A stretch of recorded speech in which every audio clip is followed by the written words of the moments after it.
চোখানা দেখিয়ে মানুষদেরকে ভয় ঢুকিয়ে মানুষের কাছে কলেমা চাপিয়ে দিয়েছিল। যারা এ কথা বলে, those who say are not right, but Muhammad like a lamb laughs the light that he can through the darkness of the world। কারণ নবী যদি খারাপ হতো, অন্যায়কারী হতো, পৃথিবীর সমস্ত ধর্মগ্রন্থের মধ্যে আমার নবীর নামটা থাকতো না। সুবহানাল্লাহ বলবেন না? পৃথিবীর সব ধর্মগ্রন্থে আছে। পৃথিবীর প্রথম সাহিত্য, তার নাম কি গো? ঋগ্বেদ। হিন্দু ভাইরা আছে বেদ চারটা, ঋগ, সাম, যজু, অথর্ব। ঋগ্বেদের দ্বিতীয় খণ্ডে 15 নম্বর শ্লোকের মধ্যে আমার নবীর নাম আছে। যোরধ্রস্য চৌদিতা যো ব্রাহ্মণ্য নাধো মানস্য কিরে। উক্ত ব্যক্তিকে সেখানে কিরি নামকরণ করা হয়েছে। কি নাম? কিরি। কোন হিন্দু ভাই যদি কিরি কথাটার বাংলা মানে বলতে পারে, আমি 100 টাকা মিষ্টি খাইতে দেব। পারবে না। গতকাল শিলিগুড়িতে বলেছি, ইন্টারন্যাশনাল জায়গায় বলেছি, বলুন একজন যদি পারেন 100 টাকা মিষ্টি খাইতে দেব। পারবে না। এই কিরি কথাটার বাংলা, কিরি কথাটা আরবিতে আছে। আমার নবীর নাম আমরা জানি মুহাম্মদ মুস্তাফা সাল্লাল্লাহু আলাইহি ওয়াসাল্লাম। নবীর আরেকটা নাম হচ্ছে আহমদ। কি নাম?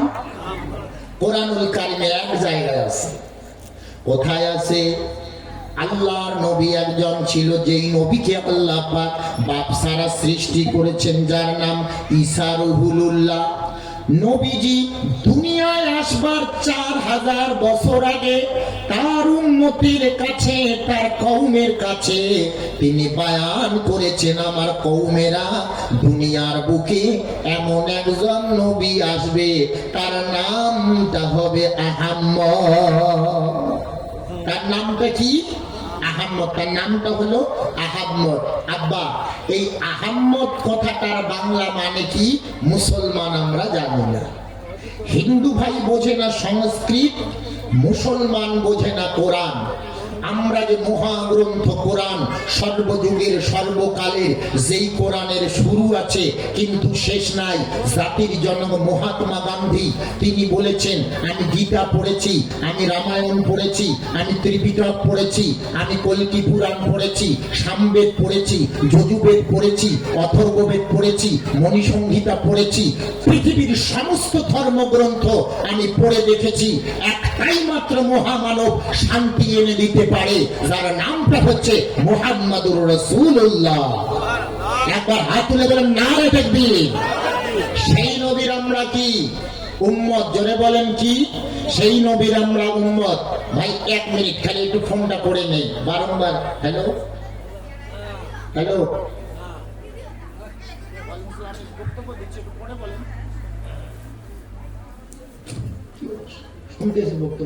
আব্বা জানেরা আমার, আল্লাহ নবীর শানে পবিত্র ধর্মগ্রন্থে বলা আছে, নমস্তে গিরিজানাথ মরুস্থল নির্বাসিনী ত্রিপুরাসুর নাশয় বহু মায়া প্রবর্তিনে ম্লেচ্ছ গুপ্তায় শুদ্ধায় সচ্চিদানন্দ রূপিণে হিংমাং কিঙ্করং বিদ্ধি সরনাথ মুপাগত।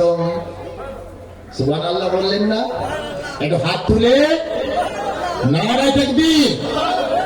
সেই নবীর শানে আমি মন্ত্র বলেছি, একটু কলেমার দাওয়াত দিচ্ছি, আলোচনা শুরু করছি। বাবা আমার সঙ্গে পড়েন, লা ইলাহা হৌতি পাপম। এটা আলাদা কলেমা। এই কলেমা মুসলমানও পড়তে পারে, হিন্দু ভাইও পড়তে পারে। এটা উত্তরায়ণ বেদের কলেমা। উত্তরায়ণ বেদের কলেমা। উত্তরায়ণ বেদের মধ্যে আছে লা ইলাহা হৌতি পাপম ইল্লা ইলাহা পরম পদম জনম বৈকুণ্ঠ পরমপনতি তজপি নমো মুহাম্মদ। বেদ বলে দেয় লা ইলাহা বলে পাপ মোচন হয়। বেদ বলছে লা ইলাহা বলে পাপ মোচন হয়, ইল্লাল্লাহ বলে অধিক সম্মানের অধিকারী হওয়া যায়, আর মুহাম্মদের নামটা জপলে আল্লাহ পাকের জান্নাত বা স্বর্গ পাওয়া যায়। কি সুন্দর কথা বলছে।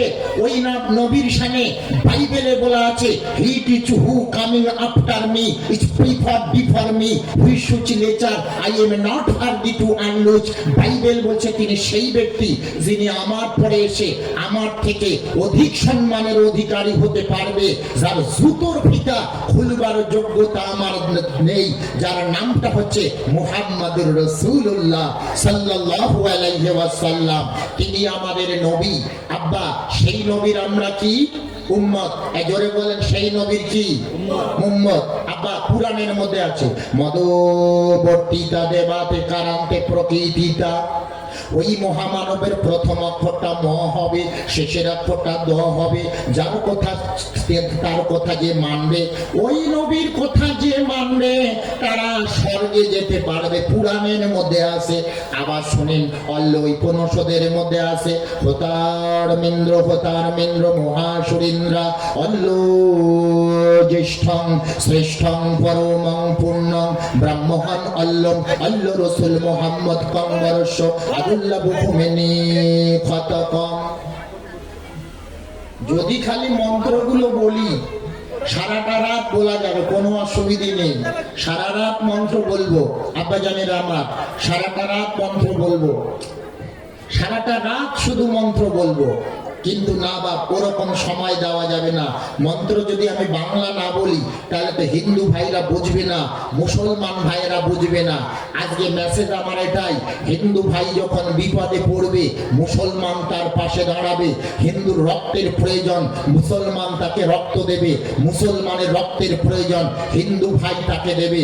কারণ আমরা যেই নবীর উম্মত, যেই নবীকে আল্লাহ পাক পাঠালেন, ওই নবী তো শুধু মুসলমানদের নয়, ওই নবী তো শুধু হিন্দু ভাইদের নয়, ওই নবী তো শুধু একটা এলাকার জন্য নয়, একটা গোষ্ঠীর জন্য নয়, সর্বযুগের সর্বকালের সমস্ত মানুষের জন্য আদর্শ দান করে আল্লাহ পাক আমার আপনারা নবীকে রহমতের নবী করে পাঠিয়েছে। আমার আব্বা জানেরা কবি বলছেন, সোনার মাদিনা আমার প্রাণের মাদিনা, সবে ভুলিব কিন্তু তোমায় ভুলতে পারি না। এ নবীকে ভোলা যাবে কি? সোনার মাদিনা আমার প্রাণের মাদিনা, সবে ভুলিব কিন্তু তোমায় ভুলতে পারি না। ভুলিনি, দুই হাত তুলেন, ভুলিনি। নবীকে ভোলা যাবে? ভুলিনি, ভুলবো না, ভুলতে পারি না, সবে ভুলিব কিন্তু তোমায় ভুলতে পারি না। সোনার মাদিনা আমার প্রাণের মাদিনা, সবে ভুলিব কিন্তু তোমায় ভুলতে পারি না। ইয়াসরিব নামে ছিলে তুমি, মদিনার আগের নাম কি? জোরে বলেন। ইয়াসরিব। যেই যুগে নবী এলো, যুগটা ছিল আইয়ামে জাহেলিয়াতের যুগ, অন্ধকারের যুগ, মূর্খতার যুগ। যেই যুগে মানুষ নিজের সৎ মাকে বিয়ে করত, যেই যুগে উলঙ্গ হয়ে আল্লাহর কাবা মানুষ তাওয়াফ করছিল। আজকে হোলি খেলছে হিন্দু ভাইরা, সেই যুগে ভাইয়ের রক্ত দিয়ে মানুষেরা হোলি খেলতো। আইয়ামে জাহেলিয়াতের যুগে দুঃখাস্য মানুষদের কাছে আল্লাহর নবী এসে রসুলের প্রেমে পড়ে তারা সাহাবা হয়ে জান্নাতি মানুষ হয়ে গেছে। কবি বলছে, ইয়াসরিব নামে ছিলে তুমি অলক্ষণের দেশ, বড়ই মারাত্মক যে ছিল তোমার পরিবেশ। নবীর ছোঁয়ায় লেগে তুমি শাহে মাদিনা, সবে ভুলিব কিন্তু তোমায় ভুলতে পারি না, সবে ভুলিব কিন্তু তোমায় ভুলতে পারি না। জান্নাতেরই বাগান তোমায় নবী বলেছেন, খাকি সিপার অধিকারী তোমায় করেছেন। তোমার বুকে ঘুমিয়ে আছে শাহে মাদিনা, সবে ভুলিব কিন্তু তোমায় ভুলতে পারি না। জোরে জোরে, সবে ভুলিব কিন্তু তোমায় ভুলতে পারি না। সোনার মাদিনা আমার প্রাণের মাদিনা, সবে ভুলিব কিন্তু তোমায় ভুলতে পারি না। আমার সোনার যুবকেরা কোরআন শুনেন, আল্লাহ আল্লাহ পাক বলছে ওয়ামা আরসালনাকা ইল্লা কাফাতাল লিন্নাসি বাশীরান ওয়া নাযীরান ওয়ালাকিন্না আকসারান নাসি লা ইয়ালামুন। হাবিব, আমি আপনাকে গোটা বিশ্ববাসীর জন্য, সমস্ত মানুষের জন্য সুসংবাদদাতা এবং সতর্ককারী নবী হিসেবে পাঠিয়েছি। অধিকাংশ মানুষ তা জানে না। ঘোষণা দিচ্ছেন আল্লাহ। তাহলে বোঝা গেল হিন্দু ভাইয়ের, মুসলমানের, কলভিল সাঁওতালের, পৃথিবীর সমস্ত জাতির জন্য আল্লাহ পাক আপনার নবী আমার নবীকে রহমতের নবী করে, শাফায়াতের কান্ডারি করে, হায়াতুন নবী করে, ইলমে গায়বের সংবাদদাতা নবী করে আল্লাহ পাক এই পৃথিবীতে পাঠিয়েছে। সেই নবীর আমরা কি? এত জোরে বলেন। সেই নবীর আমরা উম্মত। আব্বাজানেরা আমার, হিন্দু ভাই অন্য কেউ নয়, ঝিমিয়ে পড়া হিন্দু ভাইদের যিনি প্রাণকর্তা, যার নাম স্বামী বিবেকানন্দ, যার আয়ুষ্কাল ছিল ৩৯ বছর, যিনি চিরকুমার ছিল। স্বামী বিবেকানন্দ বলে গেছেন, আমি গীতা পড়েছি, রামায়ণ পড়েছি, বেদ পড়েছি, কোরআন, পুরাণ, ত্রিপিটক, কল্কি পুরাণ, সামবেদ, যজুর্বেদ, অথর্ববেদ, মণিসংহিতা, তালমুড, পৃথিবীর অনেক গ্রন্থ আমি পড়ে দেখেছি। পৃথিবীর বুকে একটাই মাত্র মানুষ শান্তি এনে দিতে পারে, যার নামটা হচ্ছে মুহাম্মাদুর রাসূলুল্লাহ। কি কথা বলেছেন আব্বা? সেই নবী করতে বলেছেন একটা, আমরা করছি একটা। আমরা যে কোরআন পড়ি, যে কোরআনের শুরু আছে কিন্তু শেষ নাই। কোরআনের প্রথম কথা কি জানেন? নামাজের নয়। কোরআনের প্রথম কথা হজের নয়। কোরআনের প্রথম কথা যাকাতের নয়। কোরআনের প্রথম কথা হচ্ছে ইকরা, মানে পড়াশোনা করুন, পড়াশোনা করুন, লেখাপড়া করুন। Read by the name of the lord who creator. আজ অন্তত দুঃখের সাথে বলতে হচ্ছে, ওই কোরআনের ধারক সম্প্রদায় মুসলমানেরা কোরআনের শিক্ষা থেকে অনেকটা পিছিয়ে পড়েছে, নবীর আদর্শ থেকে পিছু হটেছে। আজকে মুসলমান যদি কোরআনের বাংলা জানতো, হাদিসের বাংলা জানতো, দুনিয়ার মধ্যে হিন্দু মুসলমান বলে কোনো ভেদাভেদ থাকতো না। হিন্দু ভাই যদি গীতা, রামায়ণ, বেদ পড়তো আর বাংলা যদি জানতো, ওই হিন্দু ভাইরা মুসলমান মুসলমান করতো না। কাঁধে কাঁধ মিলিয়ে তারা এই ভারতবর্ষের বুকে আমরা একই প্ল্যাটফর্মে দাঁড়িয়ে যেতাম। দুনিয়ার কোনো বিদেশি শক্তি আমাদের কাছে আসতে পারতো না। শুনলে আপনারা অবাক হয়ে যাবেন, এই পৃথিবীর বুকে মুসলমানেরা 800 বছর ধরে এই ভারতবর্ষের রাজত্ব করেছিল। মুসলমান কেমন হবে? যারা কাশ্মীরে গেছেন, দিল্লিতে গেছেন, তারা গিয়ে দেখে আসেন। আমাদের দেশের প্রধানমন্ত্রী নরেন্দ্র মোদী যেখানে স্বাধীনতা দিবসে পতাকা উত্তোলন করে, সেটা মুসলমান বানিয়েছে। লালকেল্লা মুসলমান বানিয়েছে, যন্তর মন্তর, কুতুব মিনার মুসলমান বানিয়েছে, তাজমহল মুসলমান বানিয়েছে, জামে মসজিদ মুসলমান বানিয়েছে। খাঁটি যারা মুসলমান হয় তারা দেশ প্রেমিক হয়, দেশের জন্য মুসলমান রক্ত দিতেও ভয় পায় না। জোরে বলেন সুবহানাল্লাহ। এই ভারতবর্ষের বুকে হিন্দু ভাইয়ের যতটা অধিকার আছে, মুসলমানের ততটা অধিকার আছে। আছে কিনা জোরে বলেন? মুসলমানের ততটাই অধিকার আছে। হিন্দু মুসলমান মিলে ভারতবর্ষ চলছে, কায়ামত পর্যন্ত চলবে। ইংরেজরা এই মুসলমান হিন্দু ভাইয়ের মধ্যে দ্বন্দ্ব লাগানোর চেষ্টা করেছিল, কিন্তু ইংরেজরা ভারতে টিকতে পারে নাই। 200 বছরের কম সময় রাজত্ব করে ভারতবর্ষকে তারা শোষণ করে তারা পালিয়ে গেছে ইংল্যান্ডকে। তারা নিজের দেশকে সমৃদ্ধশালী করেছে, ভারতের নামি দামি জিনিসকে তারা চুষিয়ে নিয়েছে। কিন্তু হিন্দু ভাইও এটা বোঝে না, মুসলমানও এটা বোঝে না। আমরা ঘুমিয়ে পড়ছি একটাই কারণ, না হিন্দু ভাইয়ের লেখাপড়া আছে, না মুসলমান ভাইয়ের লেখাপড়া আছে।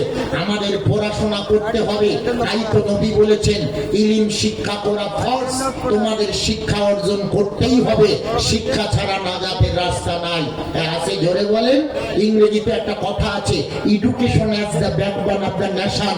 শিক্ষা হলো জাতির মেরুদণ্ড। জাতির মেরুদণ্ড কি? জোরে বলেন। শিক্ষা। চলুন তাহলে 23টা বছরের মাথায় নবী কি করে ইসলাম এনে দিল। যাকে কলকি অবতার বলা হয়, যার মন্ত্রটা আমি বারবার পড়েছি, সেই নবীর শানটা আমি তুলে ধরছি। একটু মহাব্বতে দরুদ পড়ি। আল্লাহুম্মা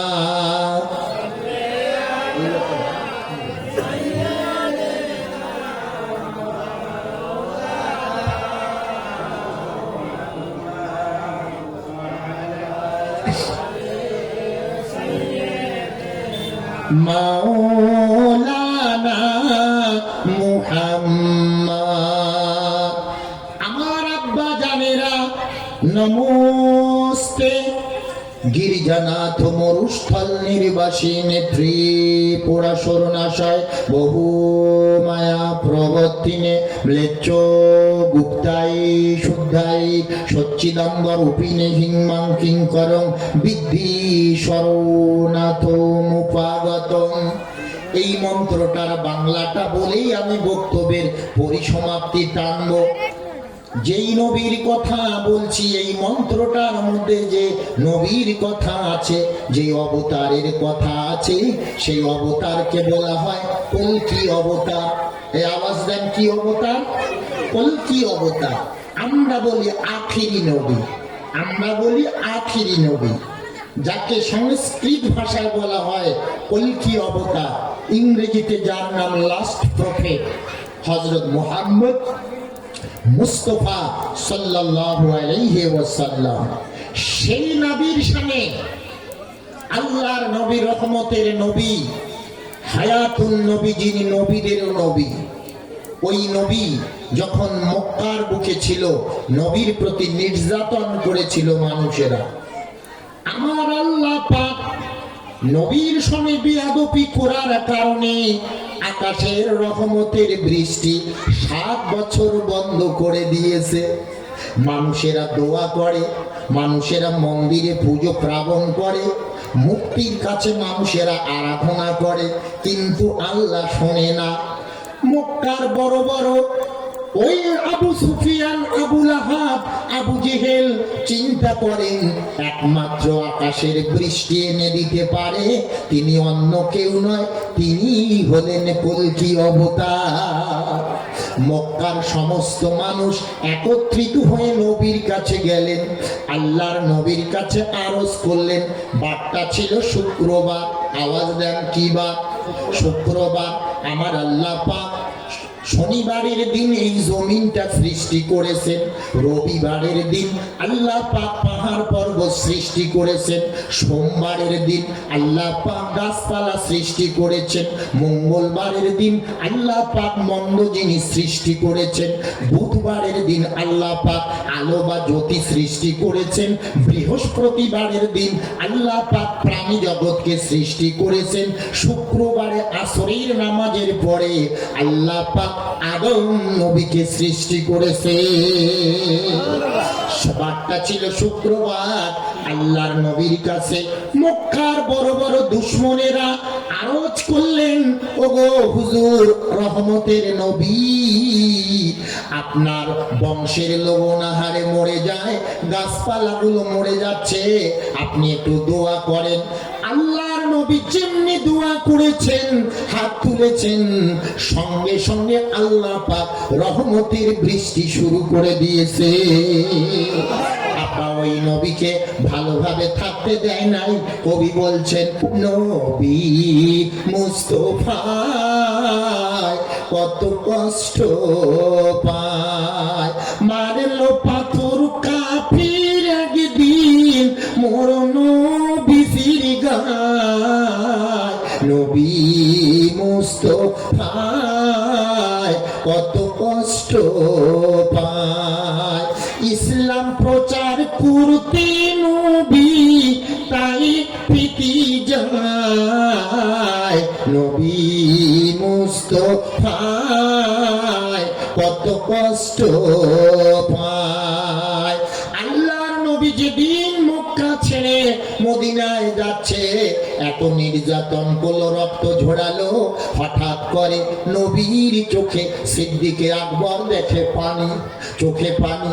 আল্লাহর নবীর কাছে বললেন, হুজুর আপনি মক্কার দিকে বারংবার ফিরে তাকান আর চোখের পানি কেন ছেড়ে দেন? আল্লাহর নবী বললেন, রে আবু বকর, মক্কা আমার জন্মভূমি, মক্কা আমার মাতৃভূমি, এই জন্মভূমিকে আমি নবী ভালোবাসি। আবু বকর, এই জন্মভূমি ছেড়ে আমার যাওয়ার ইচ্ছা নাই, কিন্তু নিষ্ঠুর পাষাণ মানুষেরা আমায় থাকতে দিল না। কি জন্মভূমির কথা নবী বলেছেন? বাপেরা আমার, নবী যাচ্ছেন, নবী যাচ্ছেন ওই মক্কার রাস্তা দিয়ে, আল্লাহ নবী মদিনায় যাবে। আওয়াজ দেন, কোথায় যাবে? মদিনায় যাবে।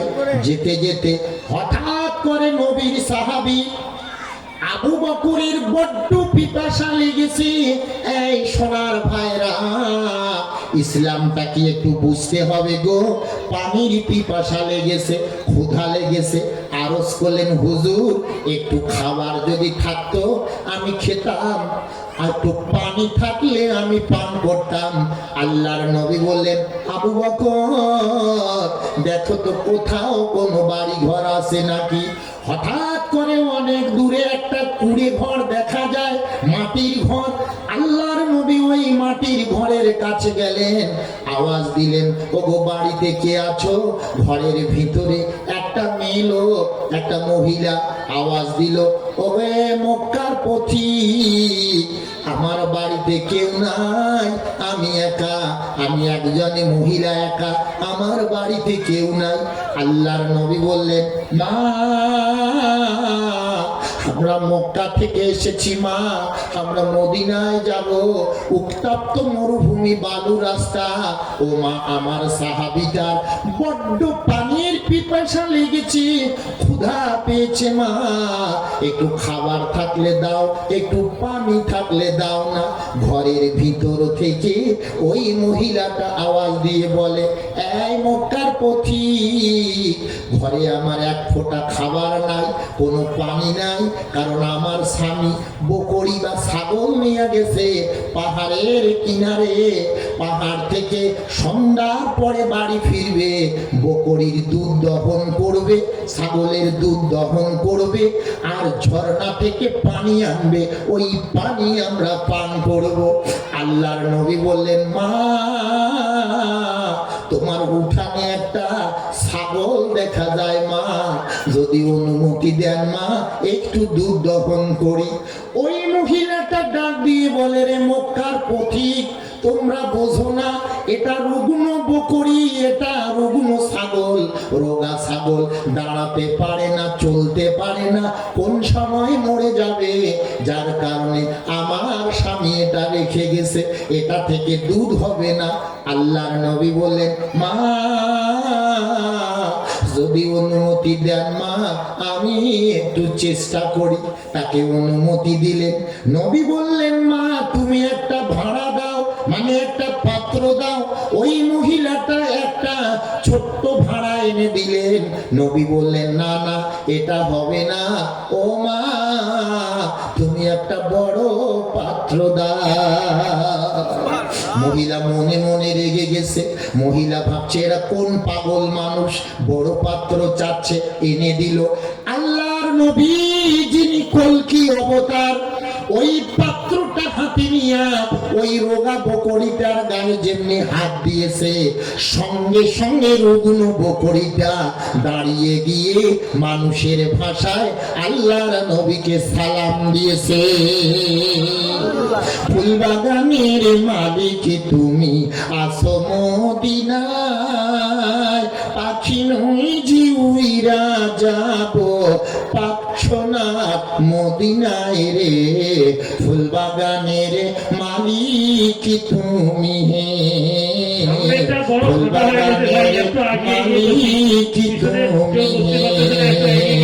বাবা সামনে একটু আসেন তো। আল্লাহু আকবার জোরে বলো, সামনের দিকে এগিয়ে চলো। আসেন আসেন, আল্লাহু আকবার জোরে বলো, সামনের দিকে এগিয়ে চলো। আল্লাহু আকবার জোরে বলো। দুরূদ আল্লাহুম্মা সাল্লি আলা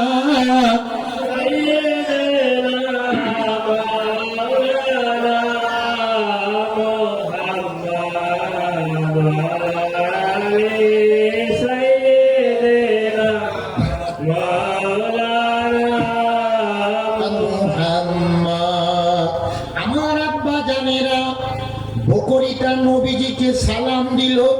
আল্লাহর নবী বললেন, রে বকরি, তুমি আমারে চিনছো কি করে? ওই বকরিটা মানুষের মতো করে হাসে আর বলে, হুজুর চিনবো নাটা কি? আপনি তো শুধু মানুষের নবী নন, আল্লাহ পাক দুনিয়ার তামাম প্রাণীদের জন্য আপনাকে নবী করে পাঠিয়েছে। মন যদি দিতে হয় নবীকে দিও। কাকে দিবেন? আওয়াজ দেন। এখন তো যুবকেরা নবীকে মানে না, এখন মানে হ্যালো তোগো প্রিয়া, তোমার জন্য আমার জীবন গেল। আছে না নাই? জোরে বলেন, আমার সঙ্গে পড়েন। মন যদি দিতে হয় নবীকে দিও, ভালো যদি বাসতে হয় নবীকে বাসো, আহা নবীকে বাসো। আর সেই নবীজির মুহাব্বতে দরুদ পড়ি, ও মন যদি দিতে হয় নবীকে দিও, মন যদি দিতে হয়। আপনারা চালাক মানুষ, আপনারা ভাবছেন যে মৌলানা ওয়াজ করি টাকা নেবে, আমরা কেন কইবা, তাই না? এই কারণে বসে আছেন। বাপ, আমি যে নবীর কথা বলছি, ওই নবী যেমন তেমন নবী না, হায়াতুন নবী। দুনিয়ার মধ্যে কোন মানুষটা কেমন আকীদার আল্লাহর নবী, রওজার ভিতর থেকে সব দেখে। হাদিসটা শোনেন, কামা ক্বালা রাসূলুল্লাহ সাল্লাল্লাহু আলাইহি ওয়াসাল্লাম, ইন্না হায়াতি খায়রুল লাকুম ওয়া মাউতি খায়রুল লাকুম।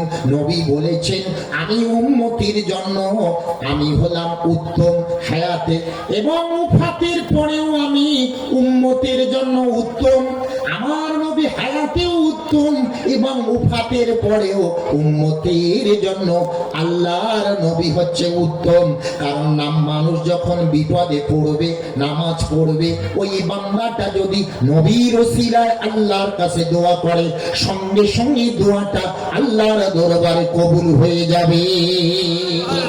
কারণ নবীর ওসিলা ছাড়া কেউ পার যেতে পারবে না।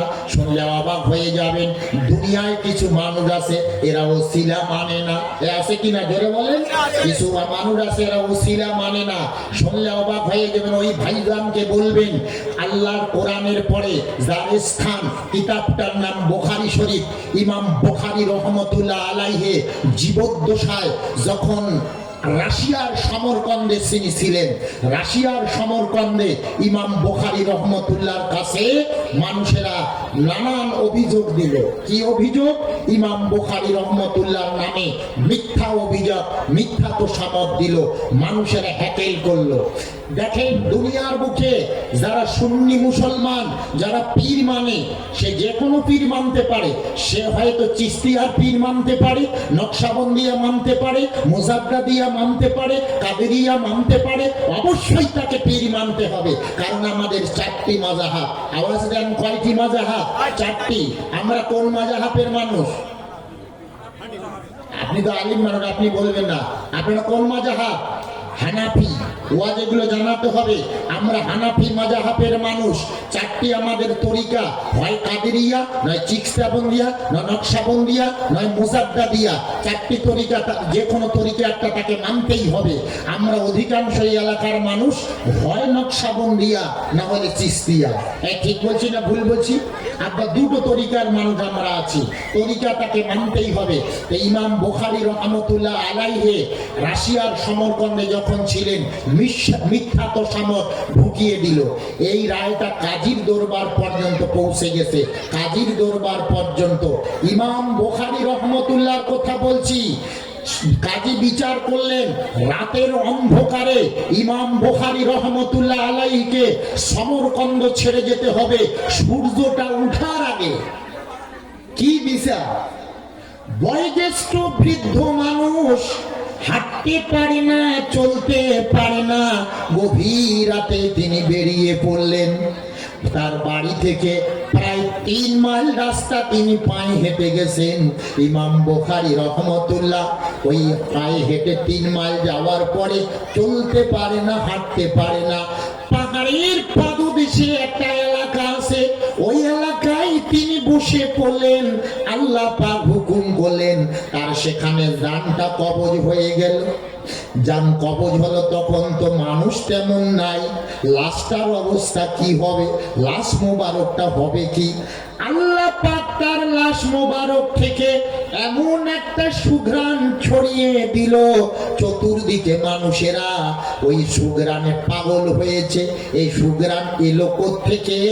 খোঁজ করে তারা দেখে, খোঁজ করে দেখে ওই ইমাম বুখারী রহমতুল্লাহর শরীর থেকে আল্লাহ পাক সুঘ্রাণ ছড়িয়ে দিয়েছে। আপা ওলি কাকে বলে শোনেন? সুঘ্রাণ ছড়িয়ে দিয়েছে, তাকে সেখানে দাফন করলেন। আমার আল্লাহ পাক আকাশের রহমতের বৃষ্টি বন্ধ করে দিলেন। রাশিয়ার সমরকন্দ বোখরা ওটা পাশাপাশি এলাকা, পাহাড়ি এলাকা, মরুভূমি এলাকা। জ্ঞানী মানুষ, পাহাড়ে যদি বৃষ্টি না হয় অবস্থাটা কি হবে? মরুভূমিতে যদি বৃষ্টি না হয় অবস্থা কি হবে?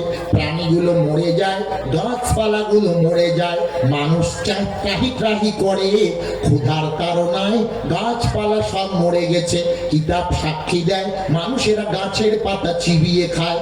ইসলামী ইতিহাসের কথা বলছি। আমার আব্বা জানেরা 7 বছর অনাবৃষ্টি, কোনো বৃষ্টি আল্লাহ পাক দিল না। 7 বছর পরে ওই কাজীর দরবারে একটা এলোমেলো চুল, উসখুস তার চেহারা, একটা পাগলা একদিন গিয়ে হুজুরকে সালাম দিয়ে বলে, হুজুর আমি একটা স্বপ্নের তাবির বলতে চাই। বাদশা বলে, বলুন। ওই পাগলাটা বলে, হুজুর আপনার দেশে 7 বছর বৃষ্টি হয় না, আল্লাহ পাক রহমতের বৃষ্টি বন্ধ করে দিয়েছে। এই তাবিরটা আমি বলতে পারি, স্বপ্নে দেখেছি, যে আপনি যদি অনুমতি দেন। বলছে বলুন। বলছে, ওগো বাদশাহ যা হবো না, আপনার গ্রামের মানুষ আলিম উলামা শরীয়ত পন্থী কিছু মানুষ আছে। কি পন্থী? জোরে বলে। এরা শরীয়ত মানে, ইলমে মারিফাত মানে না, হকিকত মানে না, তাসাউফ তারা মানে না। এই শরীয়ত পন্থী আলিমেরা ইমাম বুখারী রহমতুল্লাহর সঙ্গে বেয়াদবি করার কারণে আল্লাহ পাক বৃষ্টি বন্ধ করে দিয়েছে। যদি বাঁচতে চাও ইমাম বুখারীর মাজারে গিয়ে জিয়ারত করো, ক্ষমা প্রার্থনা করো, আল্লাহ পাক রহমতের বৃষ্টি নাজিল করে দেবে। মোবাইল থাকলে রেকর্ড করে নেন। যারা বলে ওসিলা মানে না, এরকম কিছু আলিম বেরিয়েছে, এরা ওসিলা মানে না, এরা ফরজ নামাজের পরে 2 হাত তুলে দোয়া করে না, এরা সুন্নাত পড়ে না, এরা নফল পড়ে না, এরা পীর মানে না, এরা মাশায়েখ মানে না, ইমাম মানে না। আরে আব্বা জানেরা, আল্লাহর কুরআনুল কারীমে পারা নাম্বার 15 সূরাটির নাম সূরা বানী ইসরাঈলের মধ্যে আল্লাহ পাক জানিয়ে দেয়, ইয়াউমা নাদউ কুল্লা উনাসিম বিইমামিহিম। কিয়ামতের মাঠে আল্লাহ পাক ইমামদের নাম ধরে ডাকবে। কি ধরে? জোরে বলেন। ইমামদের নাম ধরে ডাকবে। আব্বা জানেরা আমার, সমাজে ওয়াজ করতে গেলে হক কথা বলতে হবে। কোনো কিচ্ছা কাহিনী বলবো না। কোরআনুল কারীমে কত পৃষ্ঠা, কত আয়াত এটা বলে দেব। কোন হাদিসের কত পৃষ্ঠা, এটা তিরমিজি, নাসাই, না মুসলিম, না আবু দাউদ, আমি বলে দেব, সন্দেহ নাই বাপ আমার। কিন্তু হক কথাগুলো সমাজে বলার মানুষ চান্স দেয় না। জ্ঞানী মানুষ বোঝে যাবেন, যারা হক কথা বলে তাদের বলতে চান্স দেওয়া হয় না। তোফাইল জিন্নুর নামে একজন কবি যখন মক্কার বুকে এলো, আবুল আহাব বলছে, আবু জেহেল বলছে, তুমি গোটা মক্কা ঘুরবে, আল্লাহর কাবা তোয়াফ করবে, কিন্তু মুহাম্মদের কাছে যাবে না। কি শয়তান, তার কাছে যাবে না কেন? যে ও লোকটা আকর্ষণ করে, পথ ভুলিয়ে দেবে, তোর বাপ দাদার ধর্ম নষ্ট করে দেবে। তোফায়েল জিন্নুর মনে মনে চিন্তা করে, রে আমি তো কবি, আমি তো শিক্ষিত মানুষ, ভালো মন্দ বোঝার তো ক্ষমতা আমার আছে না, আমি যাব। তিনি চুপ করে, মানে আবু জেহেলকে পাশ কাটিয়ে তিনি নবীর কাছে গেলেন। মনে মনে চিন্তা করে, আমি নবীর কাছে যাব, নবীর কথাগুলো যখন বলবে আমি কানের মধ্যে তুলো ঢুকিয়ে দেব, নবীর কথা আমি শুনবো না। কার কথা শুনবে না? নবীর কথা শুনবে না। আল্লাহর নবীর কাছে তোফাইল জিন্নুর বলছেন, ওগো মুহাম্মদ, আপনি নাকি নবী বলে দাবি করছেন। আল্লাহর নবী বললেন, আমি নবী বলে দাবি করি নাই, আমার আল্লাহ পাক আমাকে নবী বানিয়েছে। তোফাইল জিন্নুর বলে, আমি মক্কার সবথেকে বড় কবি, আমার মতো শিক্ষিত মানুষ কেউ নাই, আপনি কবিতা আমার কাছে শোনেন। নবী বললেন, পড়ুন। দেখেন, নবী বললেন পড়ুন, তিনি কবিতা পড়লেন একগুচ্ছ। আল্লাহর নবী বললেন, তোফাইল তোমার